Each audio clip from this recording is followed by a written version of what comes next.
What's going on? What's going on? Welcome, welcome to the Activated Author Live. Thank you so much for your patience. Appreciate you. Shout out to my YouTube and my LinkedIn audience, and now, as of this moment, the Instagram audience too. Thank you so much for joining me. I'm your host, Melissa T, the Procrastination Bully, and your hashtag author bestie. Thank you very much for joining me tonight. And as I promised in my posts, we're talking about the end. Like, I'm letting you behind the curtain. I'm showing you what it's been like for my particular book, the Pain to Prose Playbook, y'all. So tonight is going to involve a lot of screen sharing, okay? So let me start with that. I'm going to show you, starting with my Canva file, because I want to show you guys what I did to prepare the cover. This is one of the things I go over in the Pain to Prose Playbook, like exactly what, like the kind of tools that you would need to be able to create your cover yourself. All right, so 1 second, y'all. Let me add that to the stage. Here we go. Cool. And if you're watching this, type in the comments whether or not you can see that. Let me know that you can see that. Appreciate you. All right, y'all. So what you're seeing is my Canva file. I'm diving straight in, y'all. Like, no formal intro or anything. I want to get straight down to business for you guys so you can see what the process entails and know what's ahead. You know what I mean? You can be prepared for what's ahead when you're getting ready to do your book. By the way, if you're interested in the in pre-ordering the Paint to Prose playbook yourself, the QR code is in the upper right corner of your screen. So you can scan that. You can use your phone's camera, scan that. The link will come up. And you can click that and learn a bit more about the book. But yeah, y'all, the way that I was able to come up with this was that I decided that my book would be a 6x9 book, right? So once I decided that, I went to what is of course known as KDP, which is Kindle Direct Publishing, and they provide templates, cover templates. So I'm gonna take you over to that page so you can see that, right? So I'm gonna take this down for the moment and take you to that particular page, right? And shout out to y'all for tuning in. I appreciate you. Shout out to Ms. Rosalie. I can see with lots of ease. Appreciate you. Thank you so much. Absolutely. Yes. I wanted to share a couple of these things. I'm gonna add this to the stage one more time and then figure out how to switch the tabs that I'm showing. So here we go. Got the Amazon, got the book cover down. But in the meantime, y'all, as I mentioned, I'm going to go over tonight my mistakes, my milestones, my frustrations, and my lessons. Because trust me, there's a lot of them. The author journey is just that. Like, it is a whole journey. And I'll be honest with you, one of the things that I would categorize under mistake is probably using Google Docs. Like, I've been recommending that to a lot of people. If you've been rocking with me for a while, that's something I recommended. You've heard me recommend it here. Google Docs does not play well with others. Okay. Like, the lesson I've learned now, not only with my own book, but for others, like my clients who are in the process of doing their books, is using other word processing software, whether that's Microsoft Word, or one of the free online ones, such as LibreOffice or OpenOffice. Those are office suites that are open source. They're free to use online, but they're far more user friendly when it's time to format your book into the PDF that you need to submit to any of the distributors that you plan to use. With Google Docs, if you try to export that as a PDF, let me tell you something, you're going to be in a world of hurt. I've seen this And very recently, one of my clients has experienced this. And he wasn't even going through one of the main online distributors like a KDP or, Ingram Spark or anything like that. He was going through a printer, like a local printer. And the Google Doc PDF that we exported, nope, that was a no go. And that I've noticed that was actually the incident back in 2020 that made me leave the publishing world altogether. So it's interesting that the Lord brought me back around to this lesson. And this time I learned what the actual lesson is. Like, it's not just avoid Google Docs, but here's the alternative. Like, here's what you can use instead. Because if you don't have access to Microsoft Word, which was my issue back in 2020, I didn't have access to Word, and Google Docs was not the answer. But now I know other alternatives to use. So LibreOffice and OpenOffice are good substitutes that have better formatting options for when you're ready to export your book to submit to a platform, right? So now I'm going to share my screen one more again and go to Amazon KDP specifically. So just so you're aware, y'all, like, let me bring this onto the screen. And what I'm going to do is backtrack so you guys can see what I did to get here. Okay. So this is KDP. This is the homepage when you set up a Kindle Direct publishing account. Shout out to Ms. Rosalie. Yes, I agree. Pass the test. Now I have a testimony. Yes, for sure. For sure. So this is the page when you set up a Kindle Direct publishing account. This is what that dashboard looks like. This is the opening part of it. Okay. The first thing I'm going to do is take you guys to where you would get your cover template or even your interior template, because Amazon KDP provides templates for all of those. So it can be easier for you to make your book. So this is the beginning of your dashboard. Go to tools and resources. Let me zoom in so y'all can see it. All right, you see that? Tools and resources. So we click on that. The page is going to load. You can go either on the left or right here. But what we're going to do, I'm going to take you guys to how I developed that cover for the Paint to Prose Playbook. So there's manuscript formatting resources, ebook, paperback, and hardcover. Cover formatting resources, ebook, paperback, and hardcover. So we're going to go to paperback and hardcover.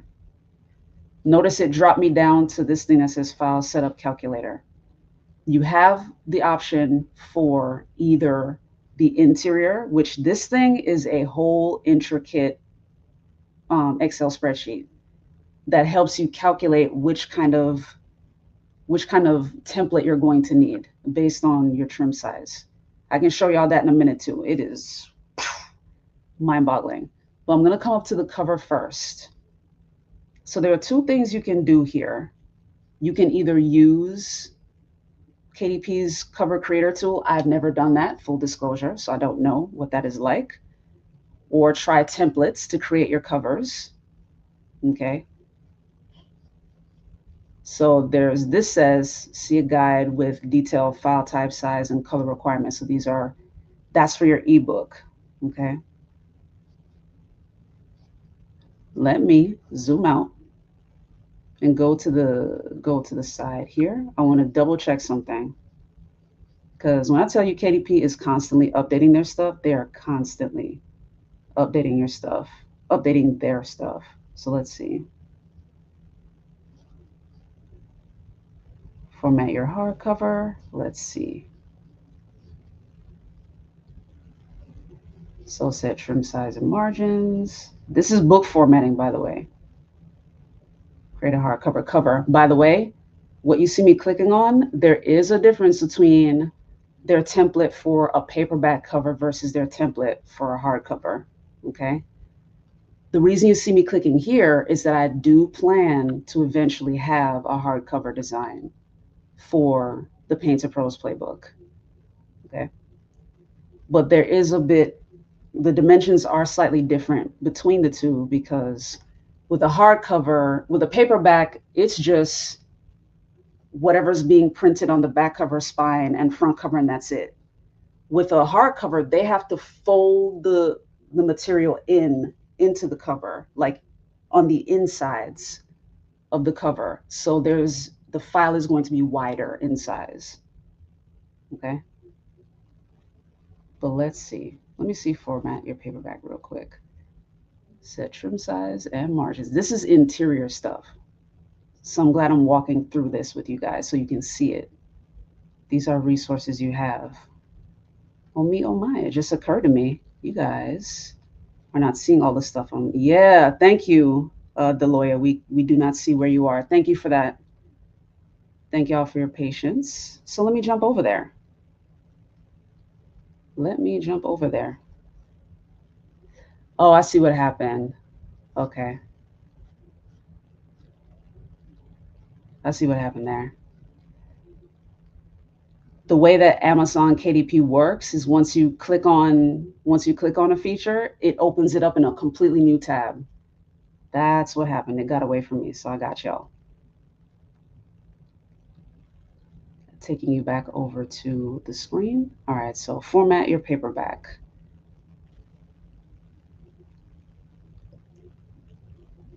All right. So Deloya, please comment. Let me know if you can see this one. And Miss Rosalie, I know you've been in the comments as well. Please let me know if you can see this page. From my screen, it appears that you can. Shout out to everybody watching on IG, by the way. Appreciate y'all. But yeah, so on this page, you can format your paperback. This is stuff that you can use to format your interior. You can set the trim size and the margins. KDP will even do what's called your front, body, and back matter. Let me just break that down real quick. Your front matter is your title page, your table of contents.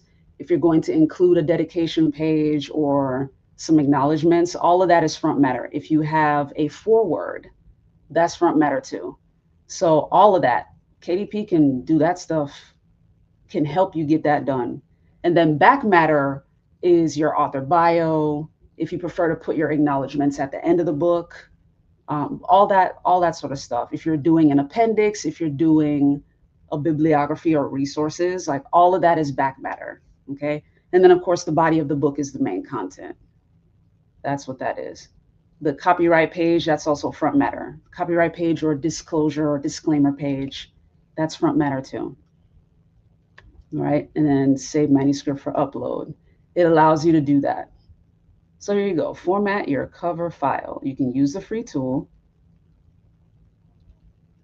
And then here's the cover template. This is what I was talking about. So let me see if it took me someplace separate.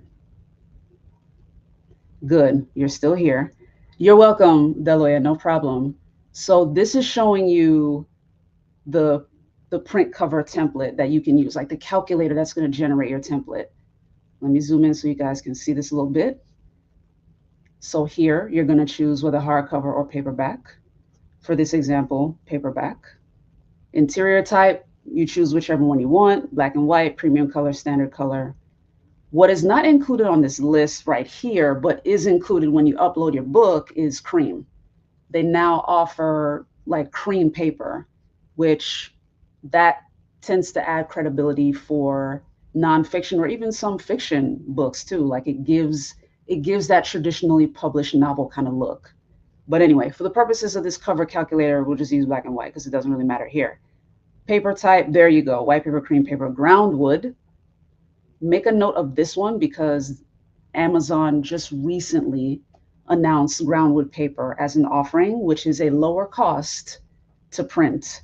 And it has a similar look to cream paper. So it's not white and it still gives you that sort of credible look. It's a light paper, but it looks good. You know what I mean? And it costs you less as the author. Reading direction, left to right, because of course we in these United States. Measurement units, standard, because these United States. Here's where you pick your trim size. For my book, I'm choosing the regular trade paperback size, which is 6 by 9, okay, which is right here.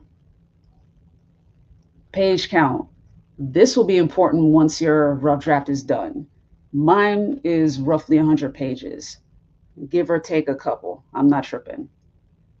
So you go down here, calculate dimensions. This shows you the generated image based on what you told it. So you can take a screenshot of this and upload it to your phone, upload it to your computer or something like that, or just go here, download template, and as you see, it generates a zip file. Within that zip file, you'll see the image. You'll see this. And that you can bring over into, you can bring that over into Canva or whatever other design software that you're using. Okay. Which is exactly what you guys saw on my Canva screen. So I'm going to bring that back up. All I did was bring that template over into Canva, put it as my background and faded it, and then just design on top of it. Once I designed on top of it and the design was to my liking, I then deleted the back layer. Because if you were to submit it with that back layer, that's going to be a problem. Okay. So let me know if you guys can see this.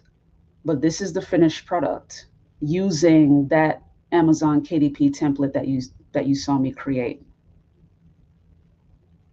And obviously this was a series of experimentation, me finding the fonts that would be a fit, given my target reader and what my target reader is looking for. And this was the end result, right? And then once I had this designed, the cheat code here is I was able to take all of those creative elements. I put the file into Claude and ChatGPT, two different AI tools, had them both analyze what was used in terms of the fonts, the hex codes, which that's the code for the colors that were used. Had them kick that out for me. So now I had a branding template. So then when I went over to Manus, another AI tool, I was able to feed Manus all of that information to create the landing page for the book. So as you can see, as I'm sharing all of this stuff, one step feeds into a lot of others. Like one domino knocks over several, which is really cool.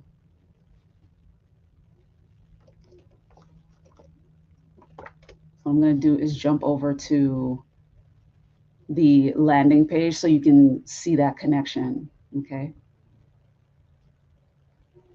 Let me know in the chat if you can see this one. This is the landing page. I got you, Miss Rosalie, I got you. So let me know if you can see that now. And as you see, your pain has a purpose. Here's the mock-up. Manus created this mock-up on its own. And based on the color scheme I told it and the fonts that I gave it, it created all of this. And I saw it do it in a matter of like 15 minutes. Let me know in the comments if you can see all of this. The animations, all of this stuff. And I've previewed this landing page before. But if you're rocking with me for the first time and you're just now seeing this was a website created by Manus within minutes. So it's perfectly possible. Indeed, Deloitte, it is amazing. Thanks, Ms. Rosalie. Yeah, I appreciate you guys. She says, cute, I like. Thank you very much. But yeah, this is what's possible. So this is one key thing to know. Like if you're somebody that's a note taker, one domino knocks over several others. So one of the things I teach in my F5 framework in the foundation step before you ever write anything is being clear on your book's purpose, being clear on who your target reader is, and then being clear on the impact you want your book to have. Because all of that is going to determine what goes on your landing page. All of that's going to determine the kind of fonts or colors that you use for your book. In my case, my target reader is Vanessa. She is mid 40s like me. Like essentially, I am the avatar, okay? Like she's mid 40s like me. The only difference is Vanessa is a mom with kids. She's a wife, a mom with kids, working both a 9 to 5 and her own business. She has her own business. But she feels like writing a book could be an additional source of revenue because her primary concern is things are unstable right now. And I need to make sure that I have a steady revenue source that's going to outlast whatever's going on. And the beautiful thing is, a book will absolutely fulfill that because books outlast books outlast everybody. Think about the ones that have changed your life or the ones that everyone always talks about. How to Win Friends and Influence People, Think and Grow Rich, Battlefield of the Mind. These are all books that are decades old. Decades old. 7 Habits of Highly Effective People, decades old. And some of these authors are no longer with us. So, in considering that for my avatar, Vanessa, I came up with these colors teal because it's a combination of both blue and green. In terms of brand psychology, blue connotes reliability, things that are systematic, while green connotes peace, tranquility, life giving. So teal put together, it's a very calming color on the eye. It's very easy on the eye. Whereas the gold represents a message that I like to teach all the time, which is you are a hashtag luxury item. So it combines the peacefulness of knowing that I'm going to lead you using a system that is repeatable and reliable, coupled with the fact that the book you produce is a luxury item. And you have that luxury item inside of you that needs to come out to the world, and I can help you get that done. So I combine those two things together. And from there, I use my AI tools to brainstorm a good looking font that would look professional, still a little bit feminine since my avatar is a woman, but wouldn't alienate the dudes either. You know what I mean? Like if you look at the book cover, it doesn't look overly girly. It looks kind of playful actually. But I did a lot of that research into what this book should look like, into the aesthetics of the book, right? The next thing I'm going to give you guys, speaking of a sneak preview, is the interior of the book. So you guys can see what the inside of the book looks like. Like I started off with, y'all, do not do as I say, not as I do right here, okay? Do not use Google Docs for your book. Please use a different open source software, like one of the ones I mentioned at the beginning. Don't make the mistake I made. I'm going to share my screen so you guys can take a look at it.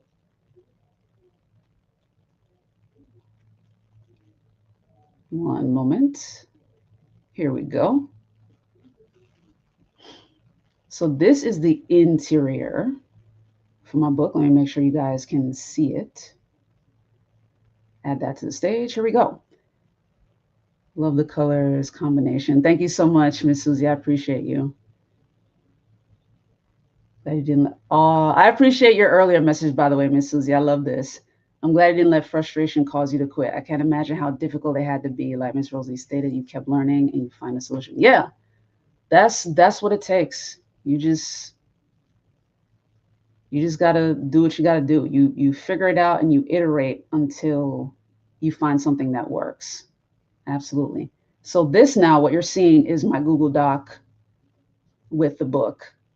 And I'm actually going to jump between 2 different Google Doc tabs because what I did, you guys, and let this be a cheat code as well for when you write your book. When you're When you're creating your manuscript, like the actual content of the book, the thing that you're typing or voice recording, have your outline always open. So I'm going to share this tab with my table of contents here. So here we go. While I've been building the book, I've always had my table of contents open because my table of contents is my outline. So it keeps me on track. I'm able to follow it visually so I don't get lost in the sauce and overwrite. And speaking of overwriting, here's another here's another lesson I had to learn.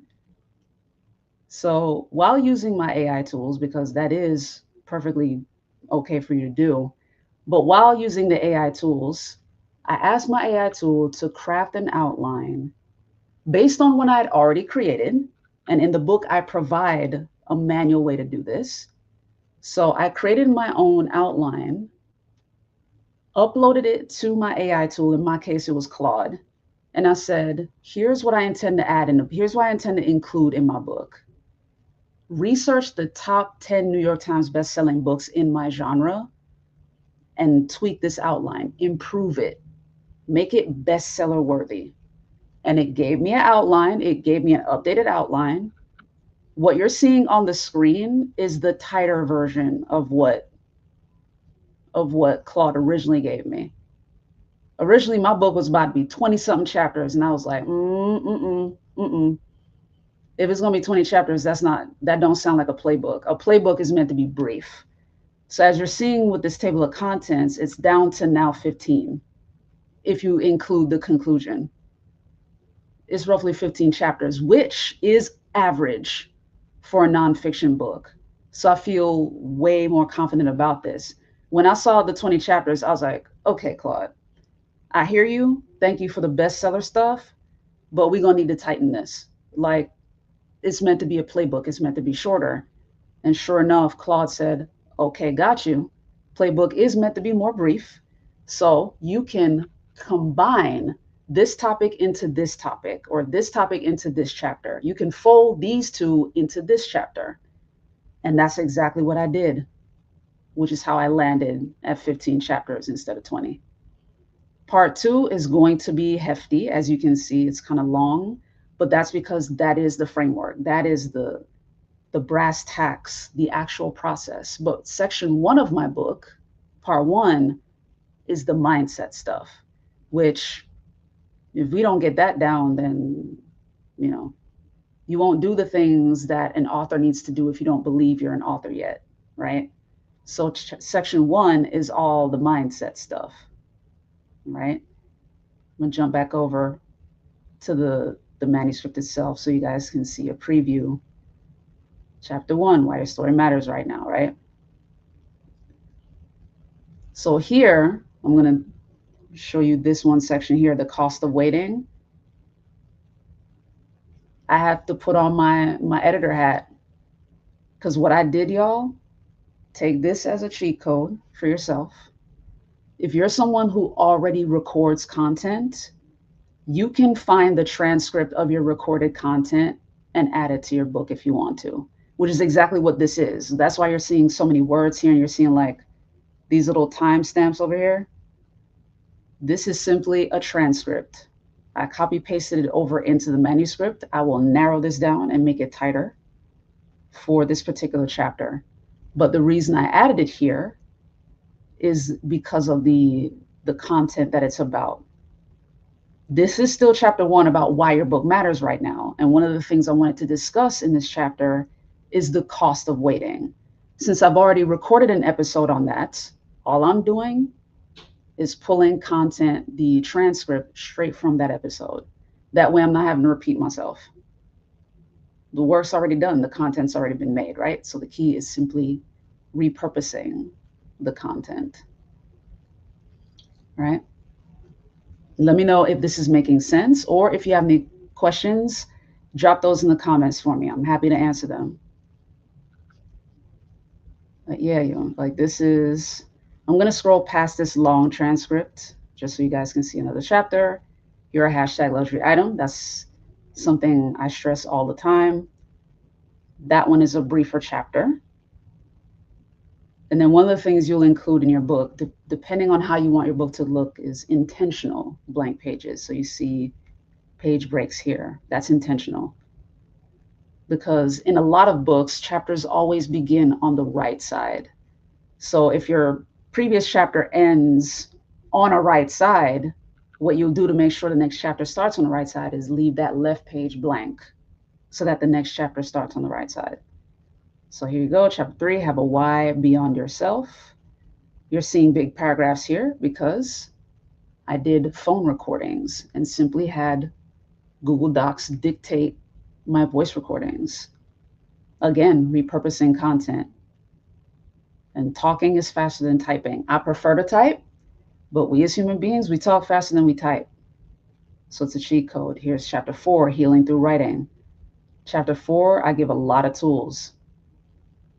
So there are some blocks here where you see some like great parts.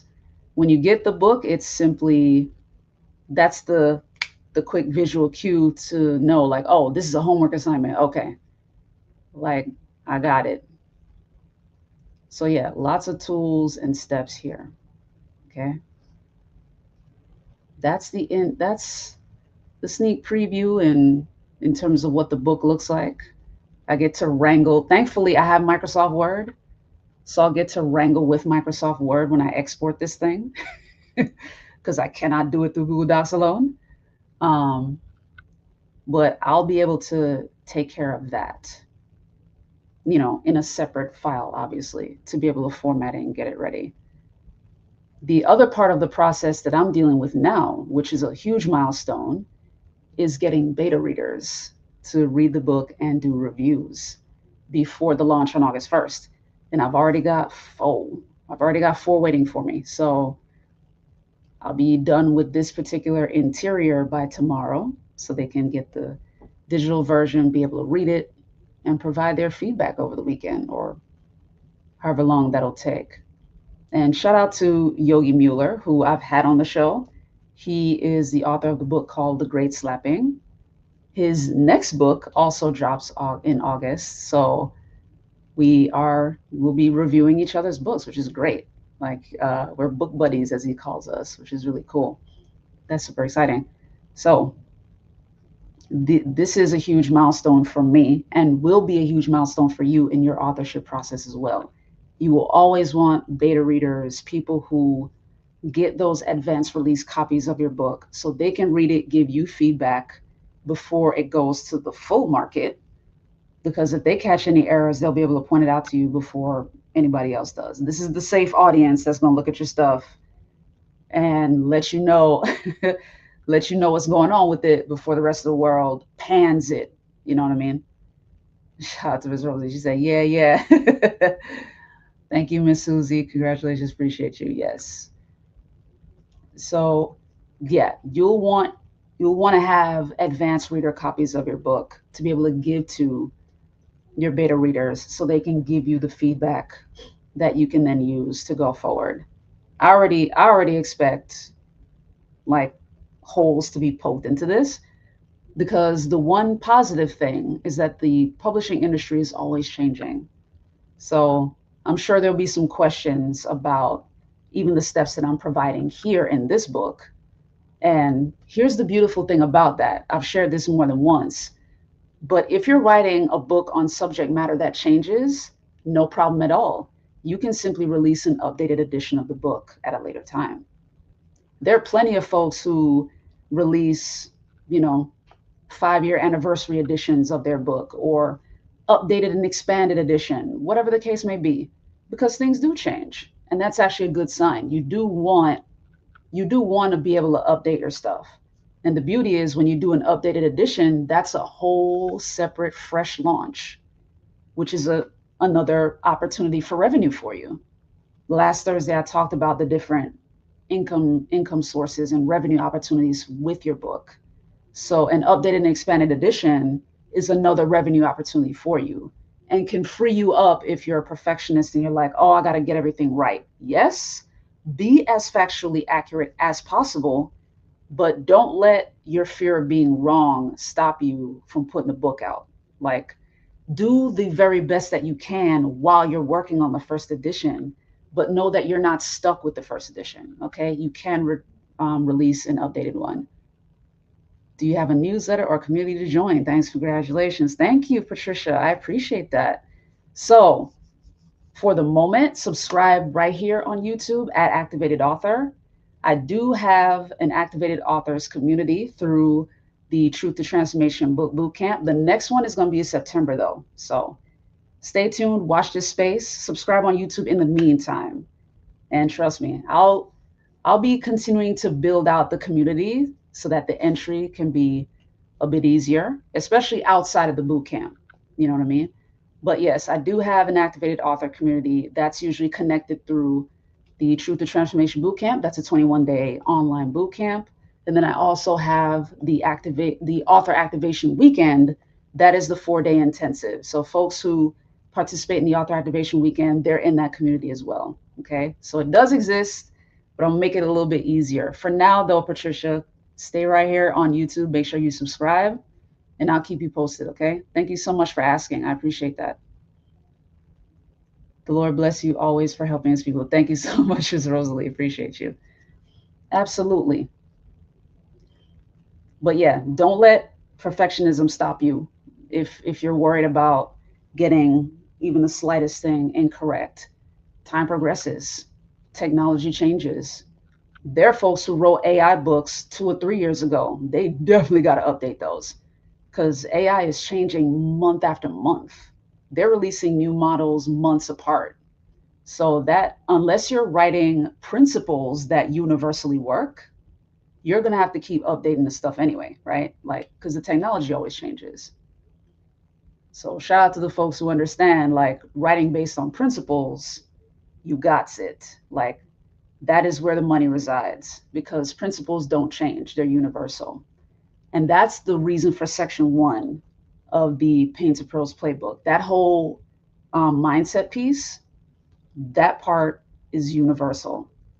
The fact that you're a luxury item, the importance of self awareness, the tools that are helpful in healing through writing, all of that is universal. Like, those tools will always work because those things are rooted in human psychology and human behavior.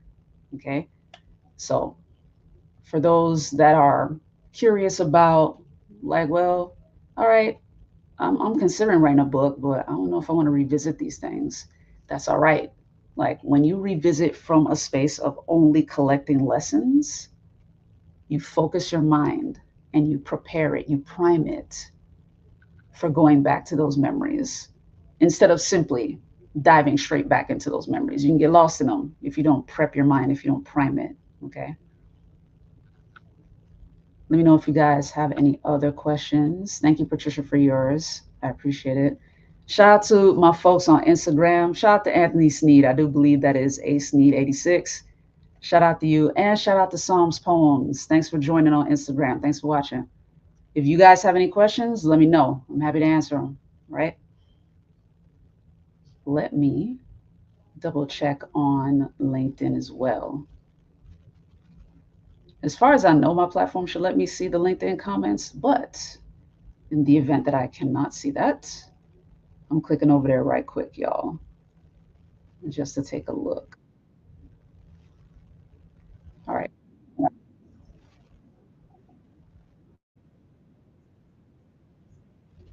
All right. Make sure to close that. All right, let's see, Patricia. What is your suggestion on using AI when writing a book? Do you see any ethics issues and how to protect IP?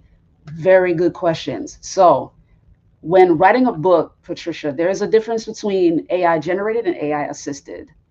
The publishing platforms have no problem with AI assisted books. So, I recommend using AI to assist you in the research part of your book. So, if you're going to have statistics in there to back up whatever it is that you're teaching, if you're doing marketing research, if you're doing market research, meaning researching the top selling books in your topic and genre to help you get a better idea of which topic and genre is a better fit.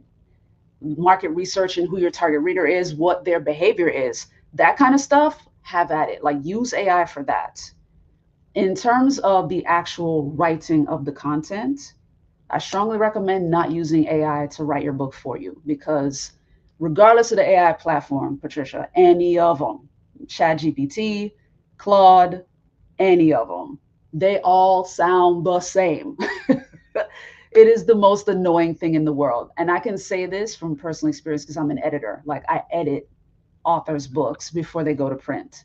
So I know about this. And unfortunately, since people have come to use AI to generate their social media posts by means of saving time, I'm on LinkedIn a lot, and the vast majority of the posts I read are Claude written. Like I recognize the mannerisms, the M dashes, which get on my nerves because M dashes have a purpose. But since the AI likes to use so many of them, they've lost their value. But anyway, I would recommend using the AI tool in the writing process as something if you need to paraphrase something. But I would never recommend you uploading all of your IP into ChatGPT or Claude or any of the tools, or have the AI tools writing your stuff for you. Because here's the thing, a lot of the platforms, let me speak for KDP specifically. KDP will ask you to disclose that. Even YouTube, for that matter, like when you're producing videos, YouTube wants you to disclose whether or not you've used AI to generate or assist you in parts of the process. And here's the thing with KDP, if you're be transparent and disclose whether or not the stuff is AI generated. But a lot of these publishing houses, these distributors are kicking away AI generated books and closing accounts. They don't play about those things. If you're using AI to assist you in your book's research, in brainstorming your book's title, that's perfectly fine. Brainstorming your book's subtitle based on the research of who your target reader is and their buying habits, their book buying habits, the kind of transformation your target reader is looking for. All of that is acceptable. But yeah, you're going to want to voice record your book. If you're not somebody that is a strong writer, you'll want to voice record it as a cheat code. We speak on average 150 words a minute. That's 1,500 words every 10 minutes. So if you give yourself 30 minutes a day, 4,500 words. By the end of 2 to 3 weeks, you'll have a 20,000 word book. Okay, if you're consistent with it. And in terms of how to protect your IP, I want to make sure to answer this question. There is an AI tool out there called OpenClaw, which that is a pretty penny, and you got to have a powerful computer. So one example I use is Dr. Myron Golden. He uses OpenClaw, but he's got a very expensive MacBook that he's using for that. And what makes OpenClaw different is you basically have your own local personal server on your computer, your personal AI server on that computer. So anything you give that AI tool, there's no risk of it going out into the cloud. Yes, in Claude and ChatGPT, you can turn those switches off. You can tell it not to optimize for other users or whatever. Like it's phrased in different ways on the different tools, but it's a feature you have to go into settings and turn off. Okay. And then once your book is done, one thing that you will want to do to protect the IP is register it with the Library of Congress. If you're here in the United States, Patricia, you'll want to register it with the Library of Congress. There is an e-filing option, whether that's an ebook, a paperback, hardcover, whatever the case is. You'll want to register it with the Library of Congress. Like the poor man's copyright don't work. The mailing the thing to yourself, no. Like register it with the Library of Congress. That is how you can best protect your IP and how to handle navigating AI with your book. The other thing I do not recommend as it relates to AI, do not have AI generate your cover. Please and thank you. I get that it does save time, but because we consumers have now become so used to seeing AI generated content on social media and on YouTube, like a lot of these YouTube thumbnails are AI generated, we now have the eye to recognize when something is AI generated.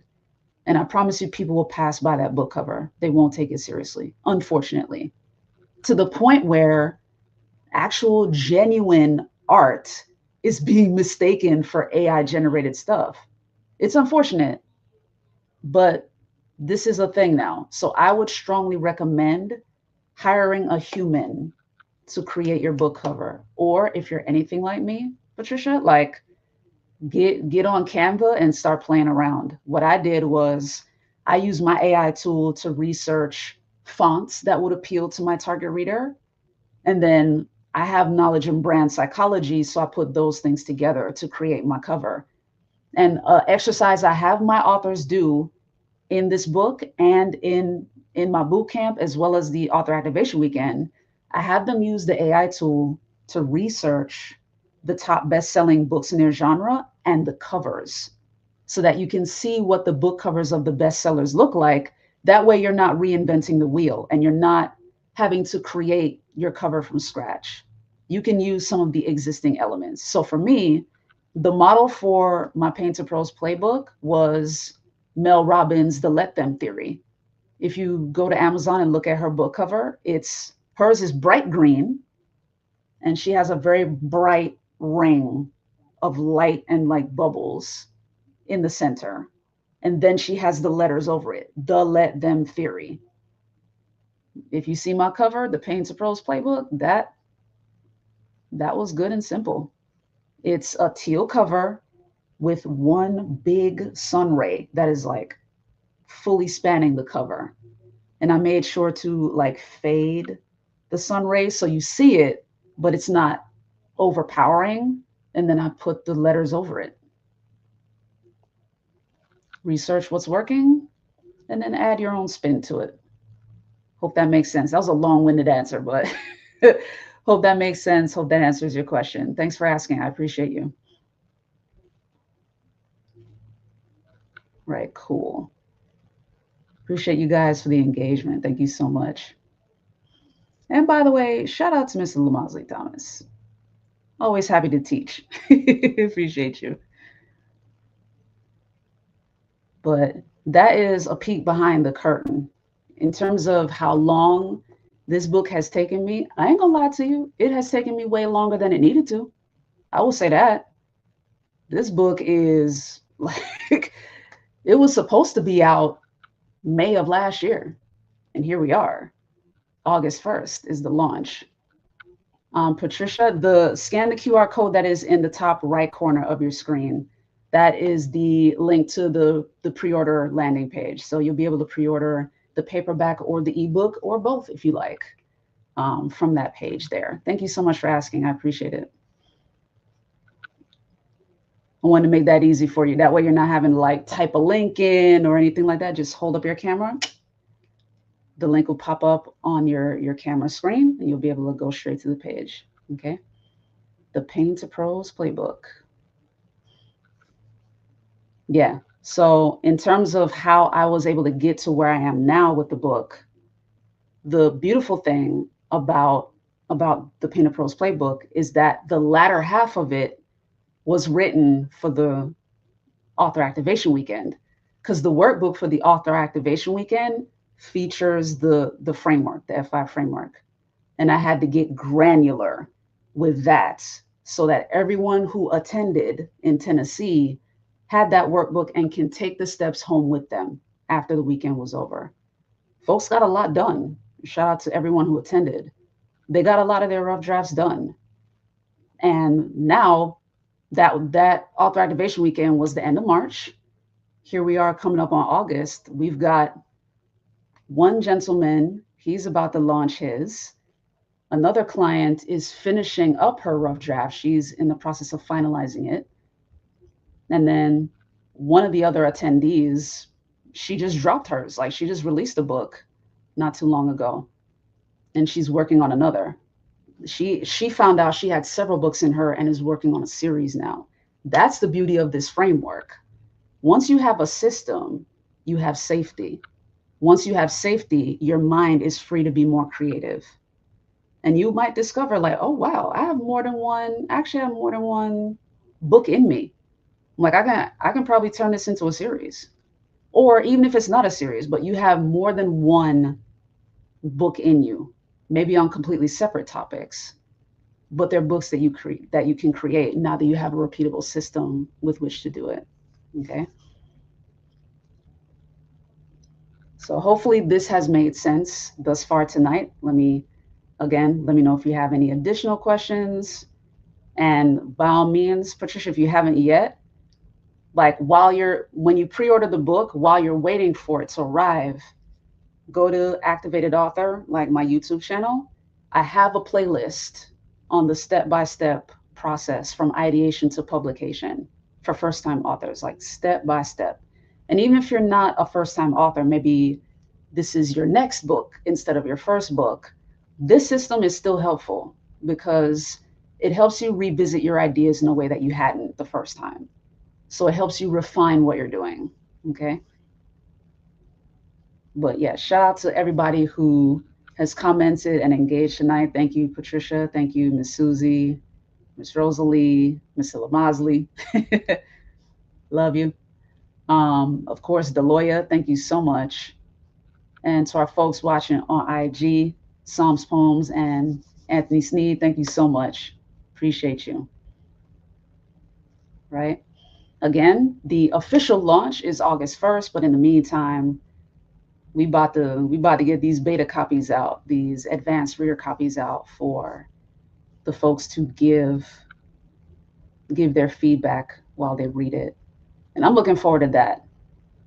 So here's another bit of wisdom that I can share here. Because here's the thing. Our book is our creative expression, right? It's our IP. It's our baby. So we might be a little reluctant to get feedback back. To quote Erica Badu, just so y'all know, I'm an artist and I'm sensitive about my, you know what I'm saying? Those who know. But even if you're sensitive, look at their feedback as upgrades to your book. Like look forward to their feedback as upgrades for your book. And then when you receive the feedback, eat the meat, spit the bones out. Whatever is not a fit for you, it's all right. You don't have to entertain it. Eat the meat, spit the bones out. What will apply for your book, go ahead and take that and apply it. If it's genuine feedback, like, okay, I heard you talk about this, but it may not be relevant here, take that. Like, go back, remove that thing from this particular version of the book. Make sure you have a running file somewhere, whether it's a Microsoft document, any word processor, or even the notes in your phone, where you can copy paste. Shout out to Marie Forleo. She always teaches that. Don't erase, copy paste. All right. That way you don't lose the ideas because they were there for a reason. They came out of you for a reason. But if you get your advanced reader feedback and they're like, this one wasn't quite a fit there, or this was cool, but it might belong in this chapter, by all means, take what applies that would upgrade your book, take it to the next level, and let them have that investment in your book. Because when they know that they've made your book better, they will be that much quicker to evangelize it for you. Okay. So if you're somebody who's sensitive, I hear you. So am I. But I look forward to the upgrades this book is going to get when these readers get their feedback. Shout out to Miss Rosalie, who's on the the live right now. She's one of them. Like, I already know. The feedback's going to be amazing. But yeah, guys, I won't hold you. Like, thank you so much for rocking with me for this hour. I hope the brief tutorial made sense for you guys between seeing what things look like in Canva, how to download the cover files, where to find the manuscript formatting stuff in KDP, should you take that route, and how the landing page looks and all the tools that I used to get this stuff done. Because the one thing the procrastination bully and your hashtag author bestie will never do is gatekeep. Whatever I learn, I'll share with you. If something doesn't work, I'll come back and tell you that too, like I did with the Google Docs thing. Google Docs is very user-friendly and it's very collaborative. It's easy to share with other people. But yeah, like when you're getting serious about your book, put that in a different word processor. So yeah, I'll share with you what works, what doesn't work, what's faster, what to throw away. I will never gatekeep because my entire job is to help other people blossom. That is the meaning of my name. My name is Melissa. I help other people blossom. My name means honeybee. Okay. So trust me to give you what you need. All right. Shout out to Miss Susie. Thank you so much for the love. Appreciate you. But yeah, in the meantime, in between time, guys, I will see you next Wednesday here on YouTube at the Activated Author, at Activated Author, for the pre recorded episodes per usual. That's 6 p.m. Eastern. And of course, next Thursday for the next live stream at 7 p.m. Eastern Time. And if you don't mind hearing some motivational stuff every morning, you can catch me every single morning doing a YouTube short. So hit that bell icon so you get all the notifications at Activated Author on YouTube and catch the shorts. You know what I mean? I'll be spreading those clips out on Instagram as reels and on LinkedIn too. But for now, you can catch me on YouTube. Yes, Miss Rosalie, peace. I always say that at the end of my videos. In the meantime, in between time, I love y'all. Have a great rest of your Thursday. I release you to the rest of your evening. Peace.